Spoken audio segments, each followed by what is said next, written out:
ambos anunciando medidas aí para estimular a economia. Uma delas tem tudo a ver com famílias endividadas e a outra tem a ver com a necessidade da venda de veículos, alavancar a indústria automobilística que passa por uma grave crise. Mônica Waldvogel, ao vivo aqui comigo. Mônica, bem-vinda. Boa noite. Bom fim de tarde, bom começo de semana. A Natuza daqui a pouco está aqui também, saiu só para atender um telefonema, falar com uma fonte. Aqui no nosso telão nós temos a Ana Flor, direto de Brasília, e o nosso querido Fernando Gabeira, direto do Rio de Janeiro. Bem-vindos, bom começo de semana e bom fim de tarde para vocês também. Ana Flor, vamos lá. Medidas, portanto, aí que o governo federal adota para tentar driblar, né, essa questão dos juros altos. Aliás, a gente pode entrar nesse assunto já já. E que também faz com que o governo busque, de alguma forma, um estímulo para a economia no momento em que os setores todos estão com muita dificuldade, desde uma família endividada até uma grande montadora. Será que vai surtir efeito isso, Ana Flor? Qual é a grande expectativa, portanto, no Palácio do Planalto? Boa noite, Trali, Mônica, Gabeira, todo mundo que está ao vivo com a gente aqui no Edição das 18. Estou aqui no Palácio do Planalto, onde o vice-presidente, tirei aqui porque eu estou me ouvindo, o vice-presidente e ministro da Indústria e Comércio, Geraldo Alckmin, e o ministro da Fazenda, Fernando Haddad, estão nesse momento anunciando essas medidas. E são medidas que, sim, atendem a uma classe média, também a pessoas mais pobres, quando a gente falar da questão do crédito, mas também respondem a cobranças do presidente Lula para atrair esses públicos e também, é claro, para, a gente sabe, resolver uma questão econômica, famílias muito endividadas e a indústria precisando vender carros. E o que é interessante é que começou com uma cobrança do presidente Lula sobre estimular a venda de carro popular ou criar um carro popular, porque hoje nem mesmo se pode dizer que há carros populares, porque o início do preço dos carros, por uma série de fatores, é bastante alto. Então, daquela necessidade, o governo atende outras críticas. Por exemplo, incluiu caminhões nesse programa e anuncia isso no Dia do Meio Ambiente. Por quê? Porque uma grande fatia dos recursos destinados para esse programa, 1 bilhão e 500 milhões de reais, uma grande fatia maior delas vai para a renovação de frota de ônibus. E isso também atendendo questões ambientais, porque era uma crítica, porque a gente está falando de estimular algo que polui carros e caminhões, mas é claro que renovar a frota, trocar por veículos mais novos é bom para o meio ambiente. Então esse programa vai atender aqui 500 milhões de reais para a troca de automóveis, onde as pessoas vão poder ter um desconto de até 8 mil reais em alguns automóveis, 700 milhões para caminhões e 300 milhões para vans e micro-ônibus, ônibus. Então, Trali, essa é uma medida que, sem dúvida, atende um discurso ambiental do governo e também ajuda caminhoneiros. Vamos lembrar que é um grupo que, politicamente, esteve conectado ao governo anterior, de Jair Bolsonaro, e também atende o que o presidente Lula queria, que era uma medida para carros. O outro programa, Desenrola, uma promessa de campanha de Lula, atender famílias endividadas, o que Fernando Haddad anunciou, dívidas de até 5 mil reais, pessoas endividadas até o final do ano passado e recebendo por CPF até 2 salários mínimos, vão poder fazer negociação dessas dívidas. A medida provisória vai permitir estruturar esse programa, mas ele passa a valer a partir de julho. Então, Trali, medidas econômicas importantes, o que a gente captura aqui também? A necessidade de lidar com juros altos. Geraldo Alckmin fala, olha, vai durar o tempo necessário, alguns meses, se fala em torno de 4 meses, para daí poder se atender uma modulação até que a taxa de juros caia. Já há uma perspectiva que no segundo semestre essa taxa de juros pode cair e aí, claro, toda a questão do crédito pode voltar a girar. Então, Trali, medidas importantes sim sendo anunciadas para a população de mais baixa renda e classe média também, claro, para atender uma demanda do presidente. Esse é o grande pano de fundo, né, Mônica Waldfogo, essa briga pela queda dos juros, porque o presidente Lula tentou conseguir isso no grito, não deu certo, né, numa queda de braço com o Roberto Campos Neto, presidente do Banco Central, e aí nós sabemos que ele exigiu dos seus ministros medidas que contornem essa situação até que efetivamente os juros comecem a cair. A Ana Flor trouxe a fala do vice-presidente Geraldo Alckmin, eu até anotei aqui exatamente nesse momento em que ele disse isso. Esse é um programa transitório, a nossa esperança é de que os juros caia e que o crédito fique mais acessível daqui a alguns meses. Você vê como o governo trabalha com essa perspectiva. E um pouco mais à frente, no momento em que o ministro da Fazenda se manifestou, ele também foi nessa linha. Esses programas, tanto o Desenrola como esse dos veículos, servem de ponte para o momento em que o crédito voltar à normalidade para bens duráveis. Isso. Boa noite, Trali, mais uma vez. Bom fim de tarde, como você fala, aqui em São Paulo. Boa noite, Ana Flor. Boa noite, querido Gabeira. Eu sou mais animada com o programa Desenrola, porque, de fato, ele era difícil de desenhar. Por causa justamente dessa plataforma, eles diziam, tem que construir uma plataforma para que aconteça o leilão. Ele estava enrolado, é isso? Estava enrolado, finalmente eles desenrolaram, mas é que tecnicamente, tanto o pessoal da Febraban como o pessoal do Ministério da Fazenda dizia, o problema é a plataforma, é a plataforma. Por quê? Suponha que um brasileiro esteja devendo os R$5.000 para um banco, ou há uma soma de dívidas, ele deve a conta do celular, ele deve a conta da TV a cabo, ele deve o cheque especial, enfim, ele tem várias dívidas que ele não consegue resolver e está inadimplente e está lá com o nome sujo por causa disso.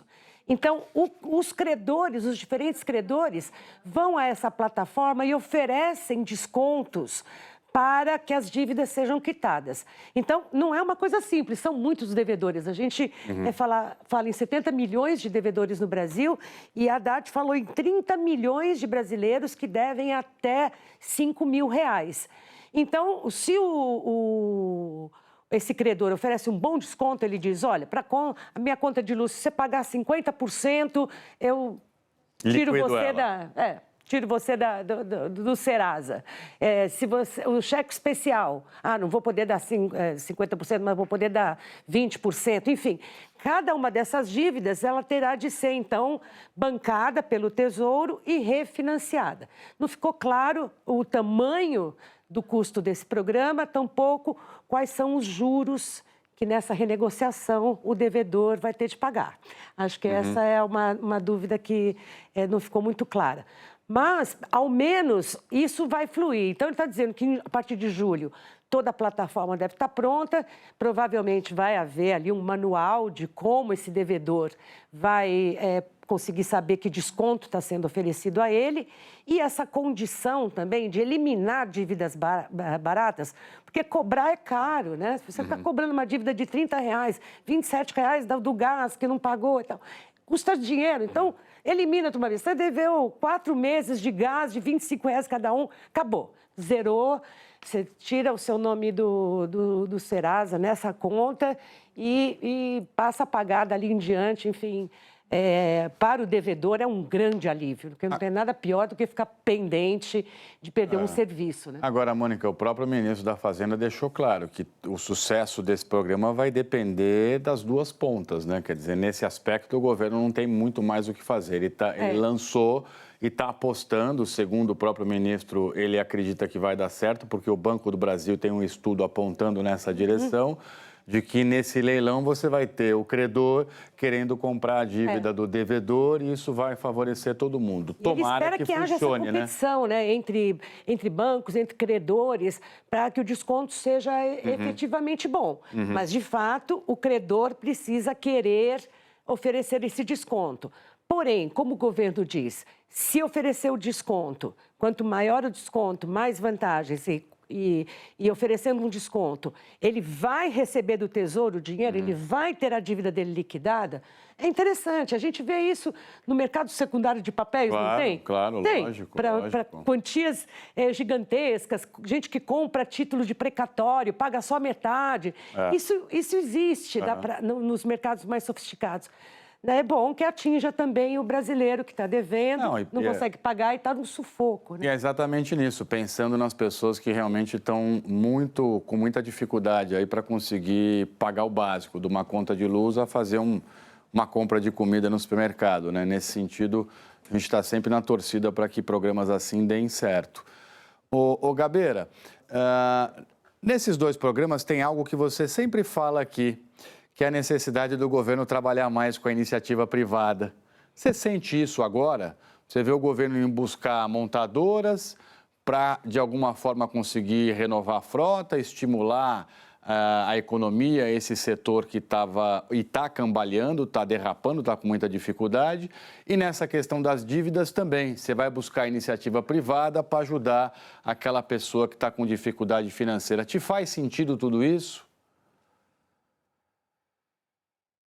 Boa noite, Trali, boa noite, Mônica, boa noite, Ana, boa noite a todos. Olha, Trali, faz sentido buscar a iniciativa privada e esse programa Desenrola, aparentemente, não é só buscar a colaboração da iniciativa privada, mas buscar também a possibilidade de ganhar algum dinheiro. Tá? Eles não estão entrando nesse programa pelo qual nós torcemos, né? Porque vai aliviar a vida de potencialmente 30 milhões de pessoas, quer dizer, 30 milhões de CPFs, as pessoas que estão em torno talvez sejam maiores. Então, é interessante esse programa. Agora, quando eu falo em trabalhar junto com a iniciativa privada, os governos brasileiros trabalham com a iniciativa privada. Eu vou agora para o outro projeto, o projeto de financiamento de carros chamados populares, ônibus e caminhões. Vamos examinar esse projeto. Esse projeto, quando surgiu, era um projeto destinado a financiar carros populares. Ele foi atacado por vários flancos. Né? O primeiro flanco, ambiental, no sentido de que ia aumentar o número de carros, aumentar as emissões, e era um tema também importante. O outro flanco era social. Ora, carros com esse preço não podem ser considerados carros populares. Já não existem mais carros populares. Então, o que aconteceu? O programa passou por uma adaptação, eu diria até por um aperfeiçoamento. Ele trouxe elementos que não estavam presentes no anúncio inicial. O primeiro é o fato de incluir ônibus e caminhões. Importante incluir ônibus porque, se você examinar o discurso de campanha, eu não digo só do Lula, não, o discurso de campanha que eu diria quase que completo no Brasil, quase todos dizem, a ênfase sempre é em estimular o transporte coletivo, melhorar o transporte coletivo em detrimento do crescimento do transporte individual. Então, essa decisão de trazer ônibus aproximou também a proposta mais do programa do próprio presidente da República e de outros candidatos também. E eu acho que tudo isso sofreu também, digamos assim, um impulso ambiental, né? Uma justificativa ambiental. É o motor Euro 6, que é mais caro, e agora é preciso fazer com que ele seja vendido. Também os carros, os aumentos, os estímulos aumentam na medida que o carro for menos poluente. Eu acho que eles conseguiram, então, fazer de um projeto, que era um projeto muito combatido, um projeto muito mais palatado. Mas, Trali, respondendo a tua pergunta com uma indicação um pouco mais clara, eu acho que a relação entre iniciativa privada e governo deve se estimular, mas ela nunca deve ser de paternalismo. Eu ouvi uma palestra do Marcos Lisboa, feito para a indústria automobilística. Ele teve a coragem de dizer para os membros da indústria automobilística que ouviam a sua palestra de que o grande problema da indústria automobilística no Brasil era uma certa relação com o governo. O governo tinha acostumado mal a indústria automobilística, socorrendo-a e ajudando em várias circunstâncias, e ela não se preparou para a competitividade que ela precisava ter. Então, nós precisamos examinar isso também. É importante que haja a relação governo e iniciativa privada. Mas em momentos históricos como a evolução da indústria automobilística no Brasil, parece que essa relação acabou fazendo com que ela se atrofiasse um pouco e ela perdesse a competitividade em relação a outras indústrias do mundo, Trai. E você vê que isso começou com o carro, aí teve uma chiadeira de outros setores e agora vem uma ampliação aí para ônibus e caminhão, porque a indústria como um todo, nos seus mais diversos segmentos, nessa área tem sofrido bastante. Mas é isso, né, Gabeira? Até que ponto que essa indústria toda se preparou para esses novos tempos, reduzindo o custo, margem de lucro, para favorecer, de fato, o consumidor final. E aí, Natuzaneri, bem-vinda e bom fim de tarde. Olá. Tudo em paz? Tudo em paz. Na luta? Boa noite. Agora, Natuza, são medidas do governo que vão ter que passar pelo Congresso. E vai ser fácil passar ou vai ter pedágio? Então... Tem aquela cancela que abre automaticamente ou não vai ser fácil assim? Não, trago apuração. Eu estava aqui posicionada, quando eu ouvi o ministro Fernando Haddad falando em medida provisória para o programa Desenrola, eu fui checar se havia tido algum acordo com o Congresso Nacional. Por quê? Porque nas conversas, pelo menos em uma das conversas do presidente da República com a cúpula do Congresso, ficou acertado o seguinte, que nenhuma medida provisória seria mais enviada sem que isso fosse acertado com os presidentes da Câmara e do Senado. Aí eu fui checar com um interlocutor da cúpula da Câmara, um interlocutor do presidente da Câmara, Arthur Lira, e esse interlocutor disse, olha, acabei de checar a informação e, neste caso, não foi negociado com a cúpula do Congresso, que havia pedido, inclusive, recentemente, para que o governo segurasse o volume de medidas provisórias, porque a medida provisória, quando ela é assinada e publicada no Diário Oficial, ela tem força de lei imediata. Só que ela tem um prazo em que ela perde a validade. Lembra a medida provisória que estruturava o governo e quase que o governo ficava com cara de governo Bolsonaro? Foi justamente porque ela estava muito perto do prazo de perder a validade. Ela foi votada no Senado, aliás, no último dia antes de perder a validade. Por isso o governo estava tão desesperado. Agora, Natuza, será que o governo não está apostando no fato de que são medidas populares para estimular a economia, para ajudar você a enfrentar a questão de dívida e, com isso, acredita que vai passar com mais facilidade no Congresso? Não, pode até ser que o governo esteja apostando no conteúdo da medida provisória. Mas se o governo, que está com uma dificuldade da sua base de apoio, faz um compromisso com o Congresso e não cumpre esse compromisso com o Congresso, significa que pode enfrentar dificuldade. Então, para além do teor, que de fato é importante, a Daniela Abreu, que é nossa editora, lembrava aqui que são 71 milhões de inadimplentes no Brasil. A medida só do Desenrola atinge, segundo o ministro Fernando Haddad, 30 milhões. Então, é uma medida importante. Mas o instrumento dessa política pública precisa do aval do Congresso Nacional de qualquer maneira, porque a MP precisa ser votada. Embora a medida provisória tenha força imediata de lei, ela precisa ser ratificada pela Câmara e pelo Senado. Então, faltou este elemento de negociação segundo, pode ser que o governo tenha uma versão diferente, segundo a minha apuração, junto ao Congresso Nacional, e isso pode dar problema. Agora, só um rememora, o então candidato à presidência da República, Ciro Gomes, tinha um programa, aliás, ele foi o primeiro, desde 2000 e tralalá, não foi nem eleição anterior. Não foi nem nessa última eleição, tinha um programa exatamente assim, só que não eram para 30 milhões, era para todo mundo, e tinha o mesmo princípio de você negociar com os credores em leilão. Leilão, o credor que desse o maior desconto receberia, portanto, essa garantia de pagamento.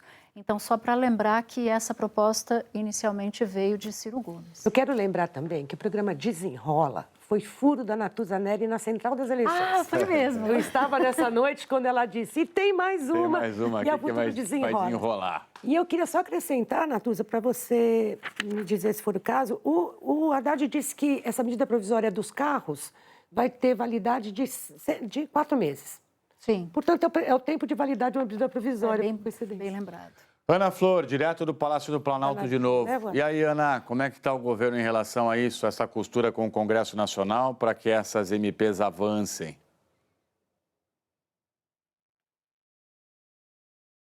Exatamente fazer 2 medidas que durem 4 meses. É o tempo de uma medida provisória caducar. Esse é o plano hoje. Tanto para esse dos carros, a Mônica lembrou agora, o próprio vice-presidente Geraldo Alckmin falou em 4 meses de programa, tem um valor determinado, 1,5 bilhão, e o próprio desenrola, o governo acha que em 4 meses pode resolver o problema dessa população mais urgente. É claro que o Congresso pode não gostar também dessa solução. Ana Flor, muito obrigado aqui pelas informações. Eu vou agora chamar um outro assunto importantíssimo, e é exclusivo nosso aqui, que é o seguinte: mais de 6 milhões de reais é o valor de uma folha de pagamento secreta de apenas 1 mês na Câmara de Vereadores do Rio. Sem nenhuma transparência, critérios também definidos previamente, uma gratificação mensal especial turbina o salário de metade dos servidores da casa. Tem funcionário que recebe esse bônus sem sequer aparecer, cumprir expediente na Câmara. Globo News e o RJ2 abriram essa folha secreta, essa caixa preta. E você vai ver agora na reportagem especial do Marcelo Bruzzi, do Marcelo Gomes, da Anita Prado, do Áviles Muniz e também do Henrique Pinho.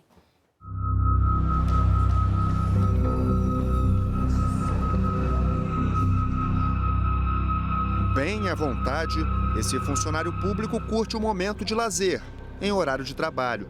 Churrasco, cerveja gelada, bate-papo com os amigos no bar e uma certeza: o salário de 20 mil reais vai entrar na conta. Já essa servidora prefere cuidar do corpo com um professor particular, na hora do expediente. Você tá indo pra academia? Não quero ser filmada, não. Você é servidora da Câmara dos Vereadores. Você sabe qual é o gabinete?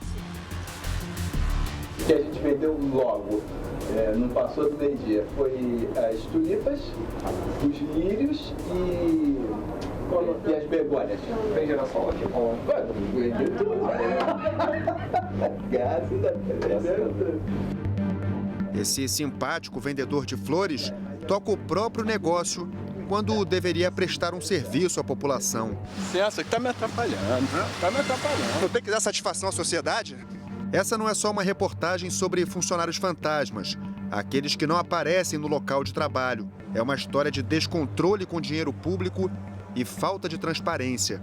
Os 3 funcionários flagrados pelas nossas equipes fazem parte de uma folha de pagamento secreta da Câmara Municipal do Rio de Janeiro. Ganham uma gratificação de até R$ 7.923, que a Casa do Povo tenta esconder do povo. Aqui, o que acontece na prática não tem nada a ver com o discurso. Graças aos senhores e senhoras, além de ser pelo 2º ano seguido uma das casas mais produtivas do país, também recebeu o selo Diamante, o mais alto no ranking nacional de transparência. Na internet, a Câmara se orgulha de ser campeã em transparência pública. Na vida real não é bem assim. No Palácio Pedro Ernesto, o pagamento de um tipo de gratificação é um segredo guardado a 7 chaves. O que deveria ser um bônus especial está cada vez mais comum e representa um gasto de milhões de reais por mês, sem nenhuma transparência.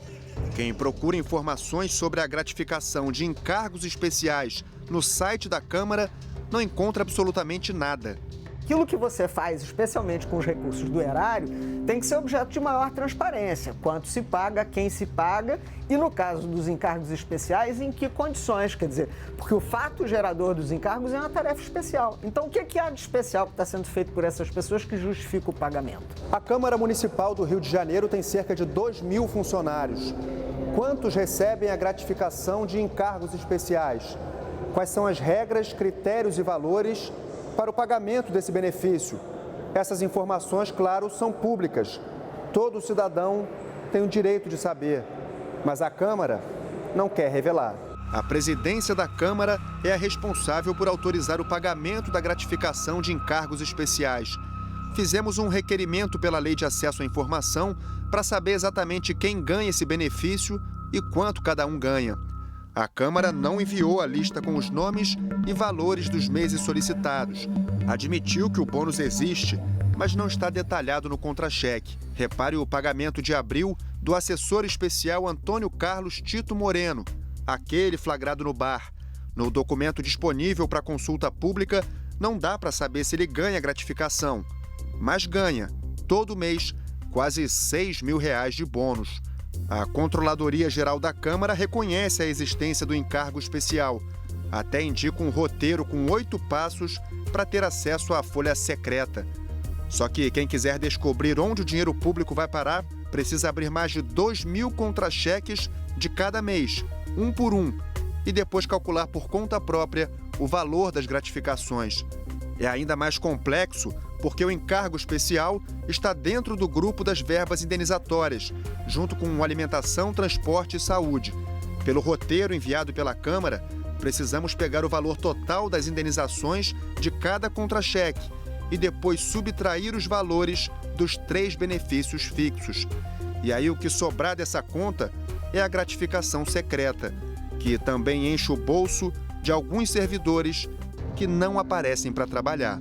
Não é aceitável porque a Câmara possui essas informações e possui essas informações em formato digital, até porque ela paga mensalmente os salários e os encargos dos servidores. Então não é razoável colocar isso na responsabilidade de quem pediu a informação.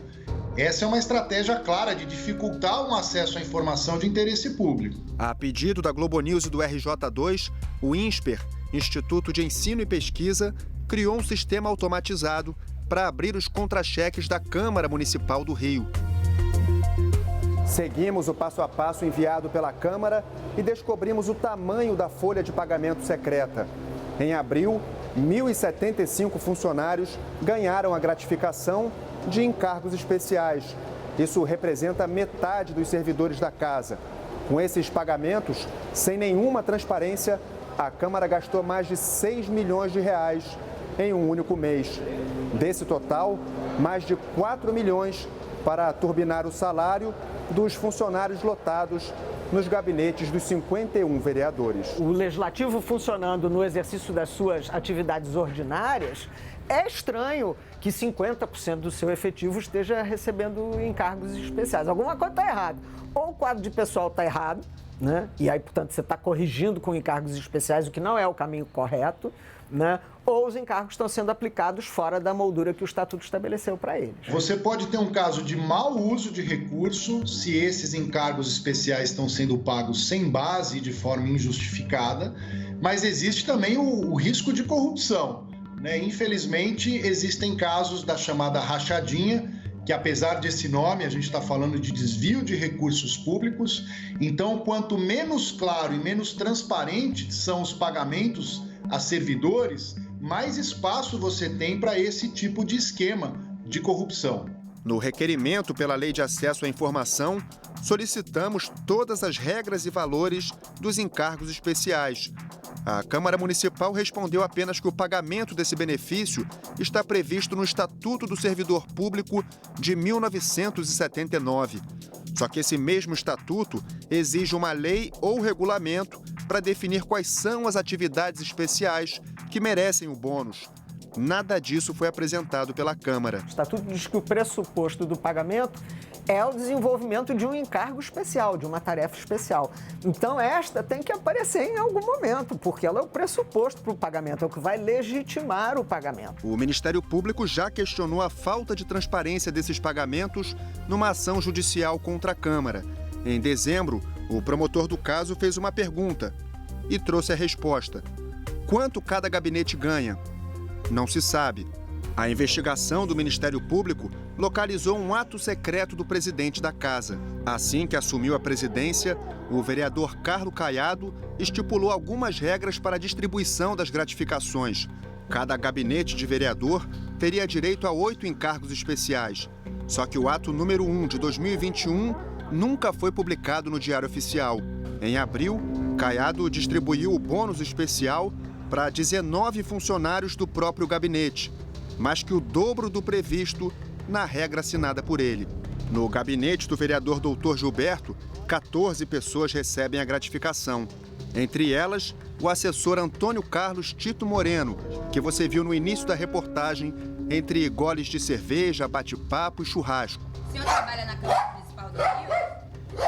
O senhor não deveria estar lá, não? Que dia é hoje, bonita? Lá? Sexta-feira. Eu não tenho obrigação de estar lá. Eu vou lá o dia que eu já estive lá terça-feira. Em 16 meses, a Câmara pagou R$90 mil por atividades especiais para o assessor. Com um salário turbinado pela gratificação, ele ganhou nesse período mais de R$300 mil. É lá no bar, do trabalho do senhor?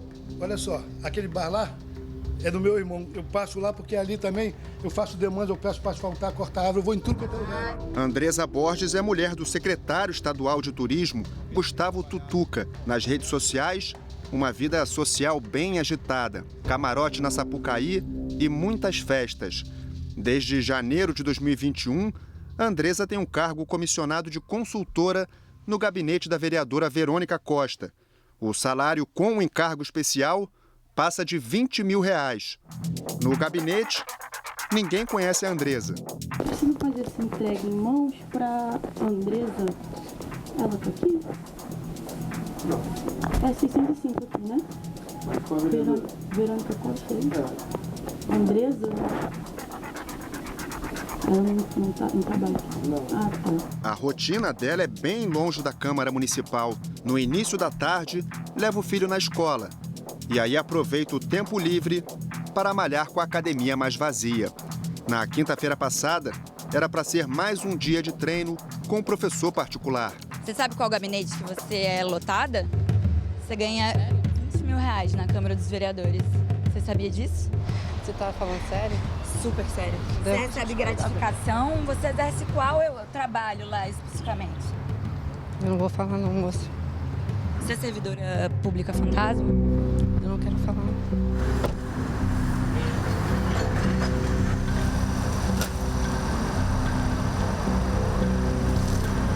Andei na contramão profunda. Elton Lopes é compositor, servidor público da Prefeitura do Rio e já foi candidato a vereador. O funcionário está cedido pela Secretaria de Urbanismo para a Câmara Municipal. Deveria trabalhar na comissão de licitações. Só que o negócio dele não é contrato público. Ele sai de casa na zona norte do Rio com destino à zona sul. Um longo trajeto até esse quiosque de flores. O senhor fica aqui todo dia, não, né? De domingo a domingo. De domingo a domingo? Tá bom. Em outro dia, o atencioso vendedor de flores tenta conquistar mais um cliente. Estou aqui domingo a domingo. Domingo a domingo, né? Pô, legal. Você que é o precisar, gestor aí? Sim, eu e tem uma outra sócia que ela é cabeleireira, faz do bem. O que você precisar, orientação, tá tudo aí. É só mandar um zap pra gente que a gente vai lá e executa. Mas sobre o trabalho no setor de licitações da Câmara, nenhuma informação. Elton, tudo bem? Bom dia. Tudo bom? A gente está fazendo uma reportagem sobre a Câmara Municipal do Rio de Janeiro. O senhor é da Prefeitura, está cedido para a Câmara, mas não aparece para trabalhar. Sei dessa história, não. Tô aqui... Olha só, preciso de ir, tá? Que eu tenho que trabalhar, tá, gente? O senhor está lotado na comissão de licitações da Câmara e não tem nenhum registro do seu trabalho lá. Não, tá enganado. Tô saindo aqui para trabalhar. Dá licença. Tchau, gente. Então, mas o senhor trabalha aqui todo dia. Não, a gente está autorizando aqui, não mais não. A gente está acompanhando a sua rotina há um tempo e todo dia o senhor está aqui vendendo flores e não está trabalhando com licitações na Câmara. Não, senhor. Não, senhor. Ó, tem aqui o seu contra-cheque. O senhor ganha uma gratificação por encargos especiais na Câmara no valor máximo, quase R$8 mil. Licença, que tá me atrapalhando. Tá me atrapalhando. Não tem que dar satisfação à sociedade?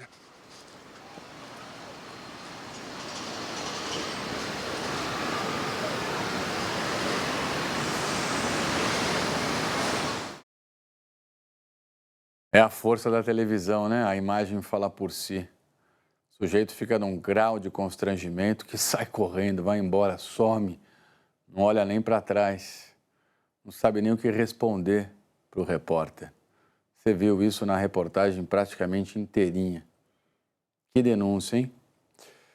Vamos lá, fomos atrás também aí de todos os envolvidos e eu vou trazendo para você aqui as respostas que nós obtivemos. Câmara Municipal do Rio afirmou em nota que todos os valores pagos aos servidores estão disponíveis no portal da Transparência. Sobre a regra que estipula 8 gratificações por gabinete, a Câmara alegou que é um ato administrativo interno. Pedimos uma entrevista para o presidente da Casa, vereador Carlos Caiado, mas ele se manifestou apenas por nota, disse que o gabinete tem uma série de acúmulos de função por conta da sua posição como presidente, e que por isso existem mais gratificações. Afirmou ainda que o servidor Elton Lopes atua em atividades externas ao ambiente da Câmara em horário flexível. Fomos atrás também da vereadora Verônica Costa. Ela afirmou que Andresa Borges exerce a função de gestora das redes sociais e também presta assessoria no gabinete móvel junto à comunidade. Vereadora disse ainda que, devido às tarefas executadas, a Andresa tem flexibilidade no horário de trabalho. Vamos lá, seguimos aqui. Vereador Dr. Gilberto diz que Antônio Carlos Tito Moreno cumpre integralmente o expediente de 30 horas semanais de trabalho, inclusive em fins de semana e feriados, como autoriza uma resolução da Câmara. Fernando Gabeira, direto do Rio de Janeiro, acabou de assistir a reportagem aqui, juntamente com todos nós. Gabeira, metade